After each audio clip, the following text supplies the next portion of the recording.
عظمتوں کا سفینہ، زندگی کا قرینہ، روح مکہ مدینہ، آدمی کو بناتا ہے یہ انسان۔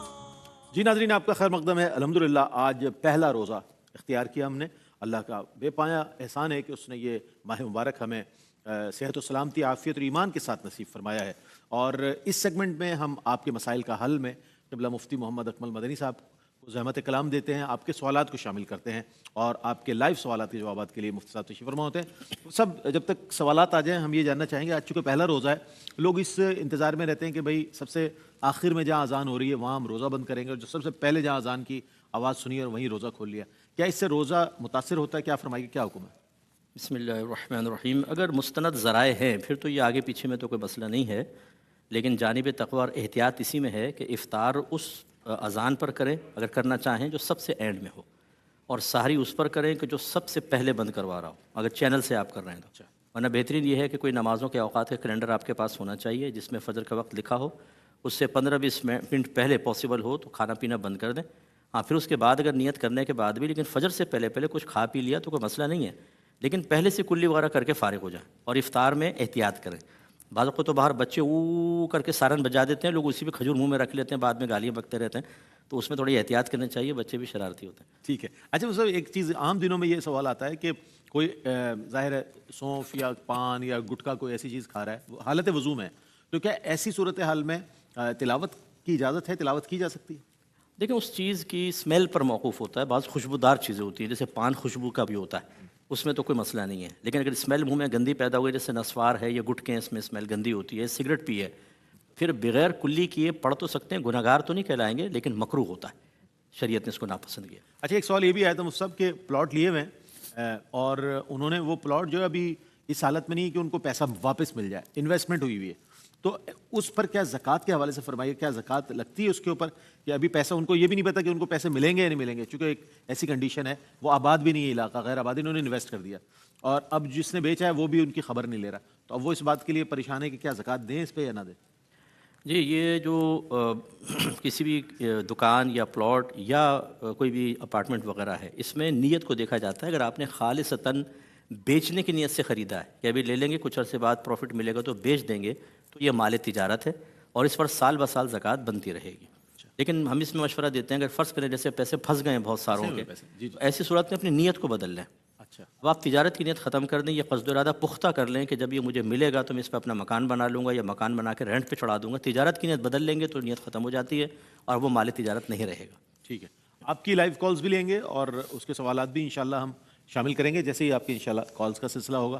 آپ کے پاس جو مفتی صاحب سوالات موجود ہوتے ہیں اور آن لائن آپ کو ملتے ہیں، میں چاہتا ہوں ان کے بھی جوابات ہمارے ناظرین تک۔ جو تراویح کے بارے میں کسی نے کہا تھا کہ کچھ خلاصہ اس کا بیان کر دیں، تو یہ یاد رکھیں کہ تراویح جو ہے وہ رمضان کی تمام راتوں میں 20 رکعت ہر عاقل و بالغ مسلمان مرد و عورت کے لیے پڑھنا سنت موقدہ ہے۔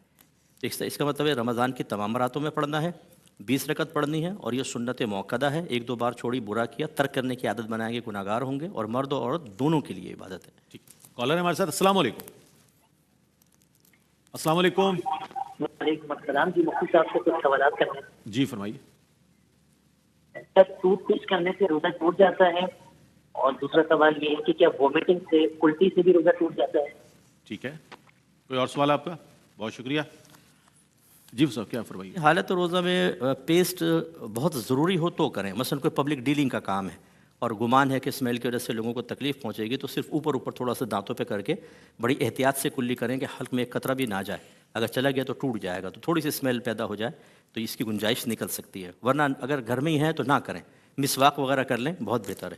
اور وومیٹنگ سے روزہ 3 شرائط جمع ہوں تو ٹوٹتا ہے، 3 جو ہے نا وہ تب ٹوٹتا ہے، مثلا ایک تو روزہ یاد ہو، دوسرا جان بوجھ کر وومیٹنگ کے لیے کوئی عمل کیا ہو، تیسرا منہ بھر قے ہو۔ منہ بھر کا مطلب جو بہت پریشر کے ساتھ آتی ہے، اگر پریشر کے ساتھ نہیں آئی، مثلا 3 میں سے ایک شرط بھی نہ ہو، مثال کے طور روزہ یاد نہیں تھا، جان بوجھ کے کیا، منہ بھر آ گئی، نہیں ٹوٹے گا۔ روزہ یاد تھا، جان بوجھ کے کیا، منہ بھر نہیں آئی، یعنی تھوڑی سی آئی، نہیں ٹوٹے گا۔ روزہ منہ بھر کی، جان بوجھ کے ہوا، روزہ یاد نہیں تھا، نہیں ٹوٹے گا۔ تو یہ 3 شرطوں کا اجتماع ہوگا تو وومیٹنگ سے ٹوٹتا ہے، ورنہ نہیں۔